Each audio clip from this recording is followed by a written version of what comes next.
Kaibigan, narito ako sa Marks at kukuha ko ng, alam kong meron akong kinuha sa St. Jacobs, uh, sa Waterloo, Ontario, ng magandang socks na pang Everest at pang Antarctica.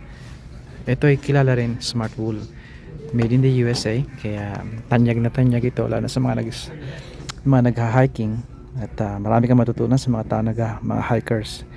At ito ang kukunin ko, Smart Wool. Right? Mataas ang content niya na wool, over 60%, kaya made in the USA. Subok na to. Full cushion ang kinuha ko. Crew, full cushion crew, made in the USA. Alright, dalawa na lang is enough. At may mga iba pa akong uri ng wool, product name na papakita sa inyo. Alright, dito to sa Marks, about $30, $28 to, pero yung iba it ranges from there close to $30. Okay, kaibigan,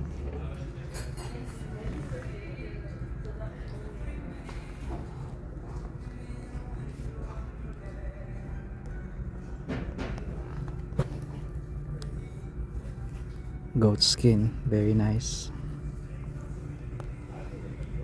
Deer skin, very nice.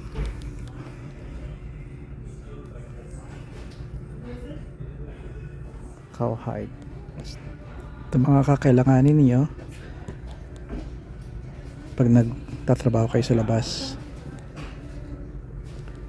Cowhide, goat skin, and deer skin. Magaganda mga ngayon, malambot, deer skin at goat skin, pero matibay pa rin sila. Pantrabaho talaga, cowhide. Itong sa akin, subok na maraming taon. Yep, $30 to $50 isang peraso, isang pares.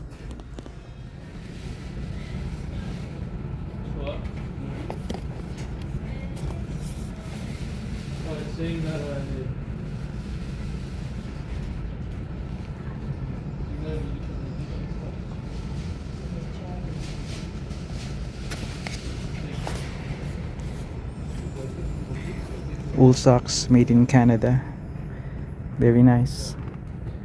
Kumuha kayo nito para laging mainit, hindi lamigin ang inyong mga paa. Napakaganda ng wool, kaibigan. I'm a believer pagdating sa wool. Isa yung kailangan yung alagaan ng mga paa ninyo ngayong winter. Kuha na kayo nito, basta wool.